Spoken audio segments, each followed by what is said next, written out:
You move into a quiet neighborhood, quiet like dead air, quiet like the last breath before something bad happens. Lawns trimmed, cars washed every Sunday, kids with chalk drawings on the sidewalk. Picture perfect, except for him. The man across the street. The house nobody mows. Paint flakes off like dead skin. Windows like black eyes, sunk deep, bruised. The gutters sag like broken mouths. Every street has a house like that. The one that doesn't belong. The one people cross the street to avoid. This is that house.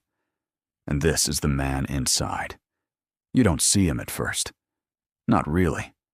Maybe you catch movement, a shadow behind the curtain. Maybe it's nothing, but it's always something. And then one night, you know. You know because you wake up thirsty. Kitchen faucet running slow, drip, drip, drip. Moonlight leaking in. And across the street, in that rotten house, a man is standing in the window. No light on, no lamp, no glow from a phone, a TV, nothing. But you see his face, not clearly, not like a photo, more like the way you know a shape in the dark is someone watching you. Eyes, pale as headlights, mouth, a line. Skin, maybe too smooth, like wax, like he's been carved. And you stand there, holding your glass of water, holding your breath, telling yourself this is normal. People look out windows. People get insomnia. People watch.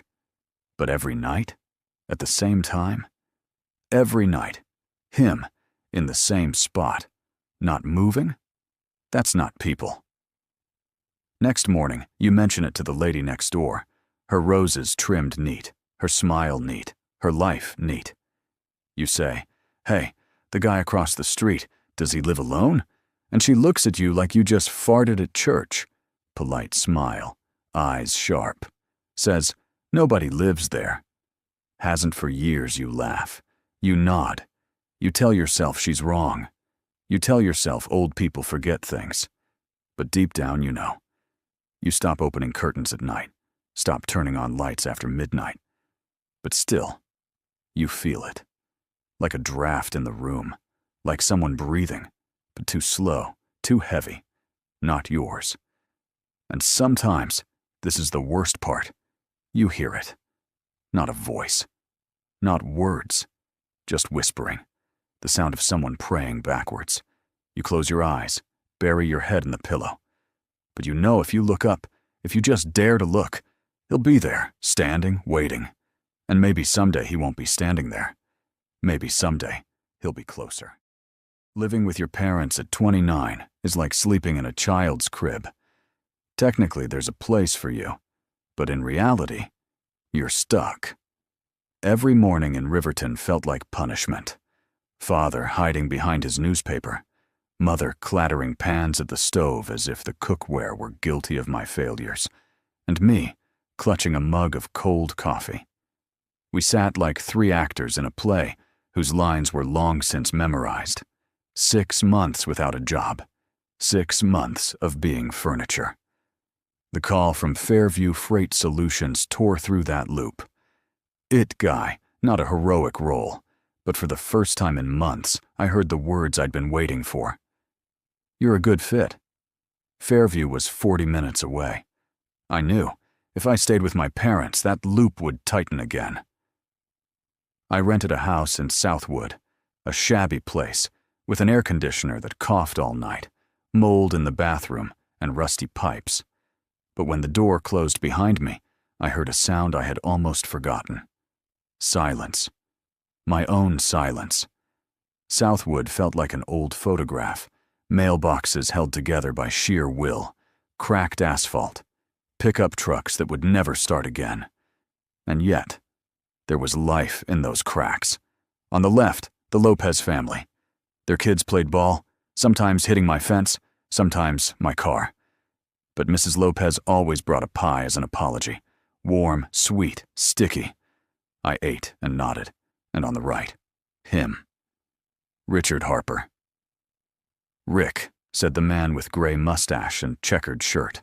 A firm handshake, a wide smile, The kind of smile that makes you trust someone immediately, even if you don't want to. A couple of days later, he helped me fix my mailbox. A week later, he invited me to a barbecue. Saturday. You bring wine, I'll bring meat. I came. And for the first time in months, I felt I wasn't an outcast. I belonged. The smell of smoke, steak sizzling on the grill. The meat was too tender. Swedish. I said so.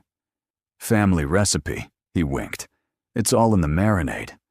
We drank cheap Californian red wine from plastic cups.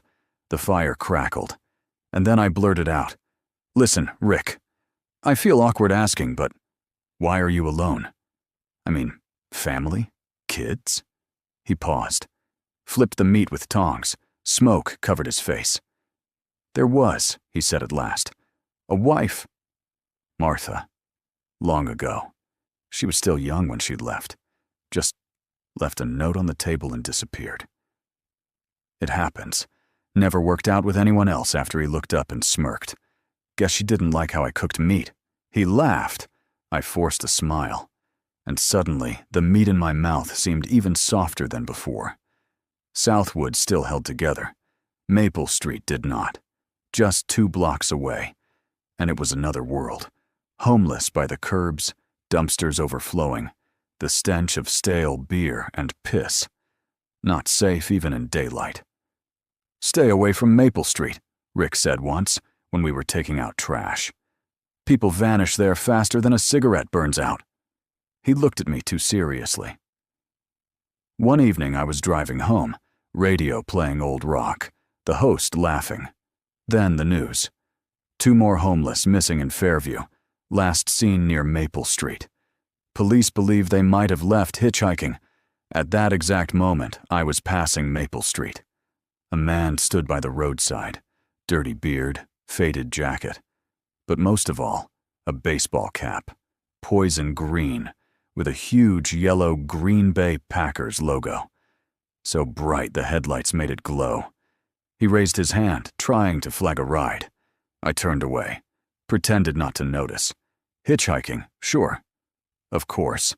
I changed the station, but the cap stayed in my head. Nights I began hearing noises from Rick's garage, metal pounding wood, the rasp of a saw, sometimes a heavy thump, like meat hitting concrete. I told myself, it's his workshop, but my heart beat like it knew otherwise.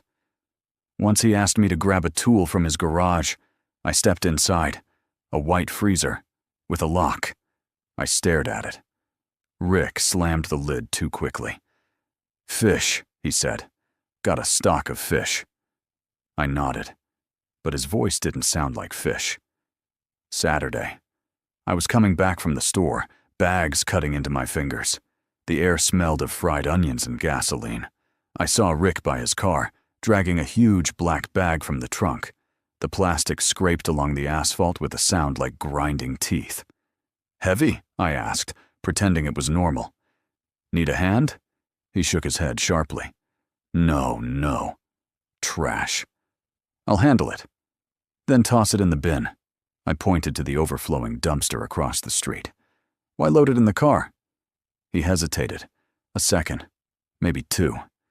Enough for me to notice the twitch of his mouth. "Sorting," he said. "Gotta take it to the dump." Rules I shrugged, ready to walk away, but the bag snagged on the trunk edge and tore. Something slipped out and hit the ground.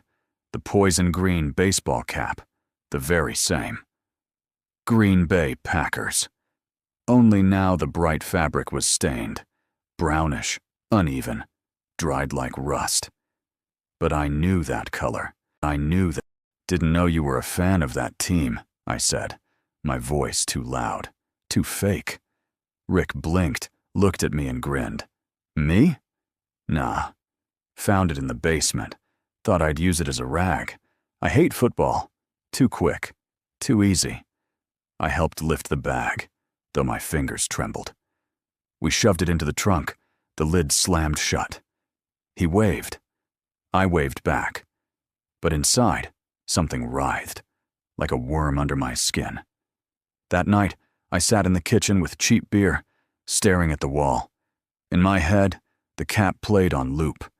The fabric, the stains, Rick's awkward smile. Maybe coincidence. Maybe someone tossed an old cap and he picked it up. Maybe. But the news, those words on the radio, the disappearances, and the meat, that sweet, tender meat at the barbecue. I told myself, paranoia. I'm overthinking. But in my chest, not coincidence. Evidence. Then a noise outside, a meat grinder humming, as if someone were grinding the bones of a whole city. I peered through a crack in the fence. Light spilled from Rick's garage, and in that stripe of light glistened pieces of meat. Too big, too strange to be any cut, I knew. Rick moved calmly, like a chef, lifting slabs of red flesh, feeding them into the grinder, pressing down. The machine choked. Pulp streamed into a metal basin. Then he stopped. Froze, as if he had sensed movement, turned his head. Not straight at me, but close. Stared at the gap for too long. I recoiled, back cold with sweat, legs rubber. Then I heard his voice, muffled through the door. "Someone out there?" Not a shout, not even a question, a statement. I don't remember how I made it home. Slammed the door, pressed my forehead to the wood, panting like a hunted dog. I understood. I'd seen everything. But who would believe? My neighbor grinds people in his garage. It sounds like a drunken bar story. The police won't move without a body, without proof. And me? I was only peeking. And one more truth. I ate that meat. I ate, and it was good. Not the kind of taste you forget. On the contrary, sweet and dense, sticky. I closed my eyes and remembered. Heat, smoke, juice dripping down my lips. I caught myself missing it, wanting more, and I hated myself for it. I tried to vomit in the toilet, but nothing came, only bitterness in my throat. After that, I avoided him. He greeted me. I waved him off. He joked. I nodded dryly. I cut conversations short, ran away on any excuse. But every day I felt I was giving myself away. Too sharp in my excuses. Too deliberate in my coldness. He noticed. He saw everything. I stepped into the garage and knew at once it was a mistake. The kind of mistake where, in movies, the audience yells, "Don't go in there, idiot." But in that moment, it seemed different. Logical. I'd gone out to toss trash before bed and saw Rick's garage open. Light glowed inside, warm, yellow, almost homely. Curiosity won. I took a few steps. Empty. Another step. Still empty. Maybe this was my chance to prove I'd imagined it all. That Rick had just been grinding deer or bear meat. I didn't know what that looked like anyway. I went inside, and right then, chains rattled behind me. Rick greeted me as if he'd been waiting. Slowly, almost theatrically, he pulled a chain. Metal scraped. Shutters fell shut like iron jaws. A lock clicked. The air grew heavy, thick with iron and dust. "Good thing you stopped by," he said in his usual friendly tone. Not a threat. Not a shout. Even with a smile. He walked to the workbench, picked up a heavy tool, a hammer, almost a sledge, set it down in plain view, a casual gesture. But his eyes lingered on me too long to be chance. It was an invitation to a game with rules I hadn't written. My heart pumped fire. I looked for an escape. Run? But the shutters were down, the lock thick, rusty but strong. He'd crack my skull before I broke through. Scream. The walls were deaf metal. Even if someone heard, who would come? Call the police? My phone was in my jacket by the door, and who would believe me? My neighbor fed me human meat. Great headline, not real help. Each idea was born and died in the same second. I just stood there, knowing there was no way out. Rick watched me, smiling, like a teacher catching a student in a lie. "You've seen it all, haven't you?" His voice was even, almost kind. "I don't mind." Some things are better kept quiet. I nodded. I shouldn't have. It betrayed me completely. He stepped closer. The hammer stayed on the bench, but I felt it raised over me. Tell me the truth, Eric. His eyes narrowed, waiting for confession. You can't forget that taste, can you? Something twisted inside me. Nausea rose, but along with it, memory. The marinade, the crisp crust, the juicy meat. Better than any steak I'd ever had. Martha couldn't share my tastes, or give me an heir. I can teach you, Rick said. Quiet, conspiratorial, like he was opening the door to a brotherhood. The recipe. The family recipe. I realized I had only two choices. Become like him, or stay here, on the concrete floor, meat for his next dinner. The smell of smoke and meat came back, overlaying the present. Rick watched, unhurried, with a slight grin, giving me time to choose. I opened my mouth, but the words stuck. My heart pounded in my temples, every thought tearing in opposite directions. My whole remaining life depended on what I said next. I knew almost nothing about the man in the apartment across the hall. His door looked ordinary, peeling paint, a dull metal plate with the number 12, scratches around the keyhole. Doors like that usually belong to people who drink too much and fumble with the key for far too long. Sometimes we left the building for work at the same time. Tall, hunched, gray-faced, as if he'd been hiding from the sun for years. We exchanged a brief greeting. That was all. I hadn't lived here long. I moved to another city for work, and this apartment would be my home for the next 6 months. The first couple of months passed quietly. Apartment, work, apartment. Occasional Friday drinks with colleagues. The only notable event, the neighbor above flooded my apartment. A kind woman. I helped her turn off a broken tap and even arranged a friendly date. One night, a huge black crow flew through my window. It startled me so badly I hiccuped. It flapped around the room, cawing wildly. As suddenly as it appeared, it flew back out.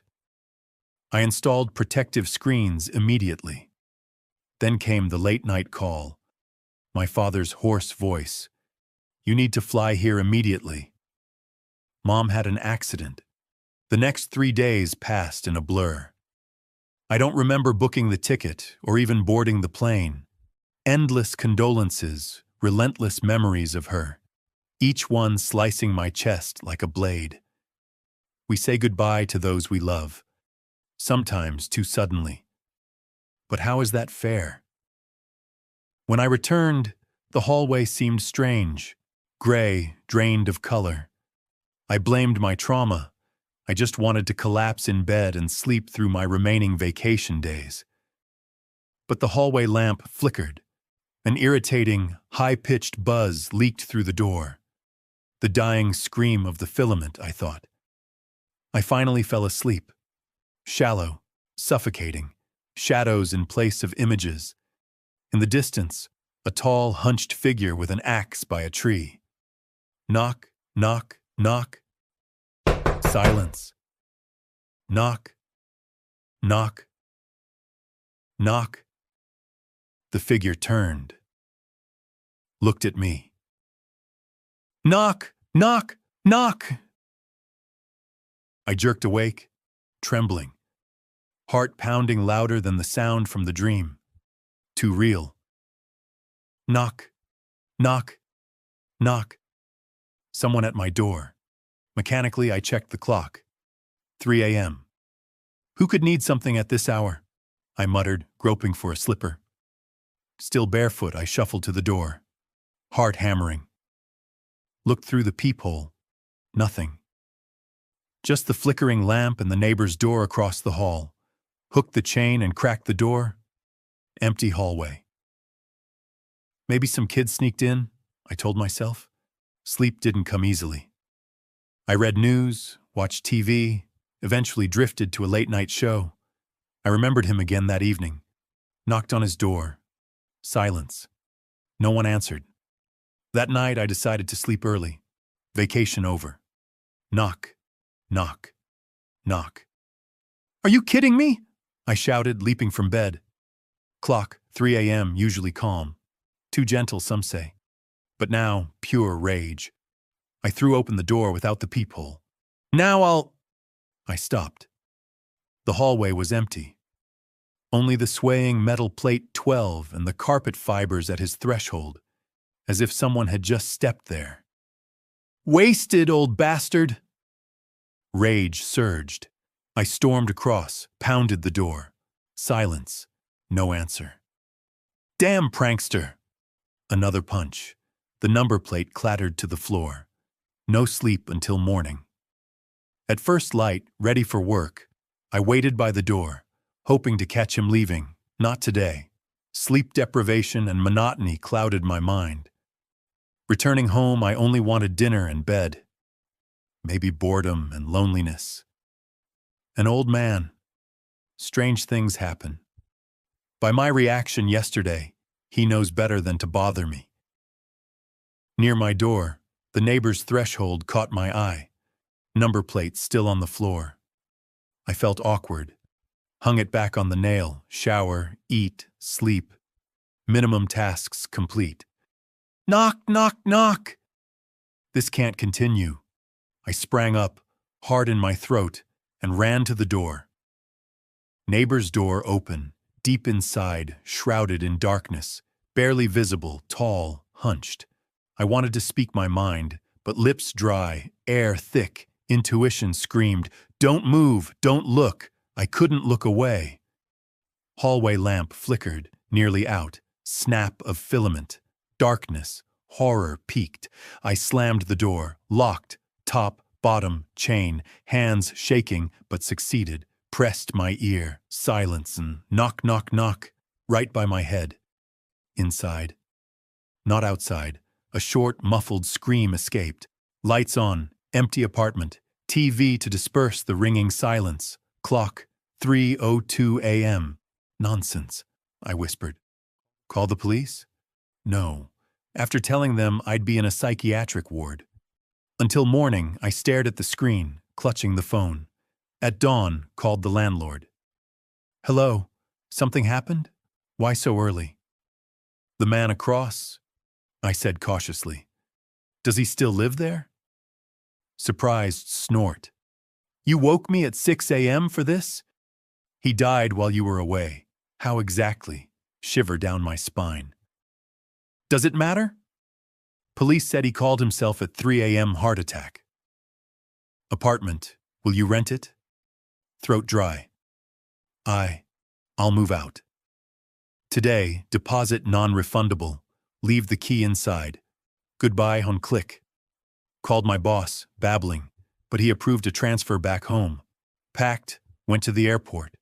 First nights back, couldn't sleep. Just stared at the clock. Only after 3 a.m. could I drift. Week later, psychotherapist. Sedatives. Logical explanation. Trauma can create cruel illusions. Old building materials may cause hallucinations. I was pretty okay. Left the office feeling lighter. Decided no meds tonight. Finally, maybe sleep. 3 a.m. Knock, knock, knock.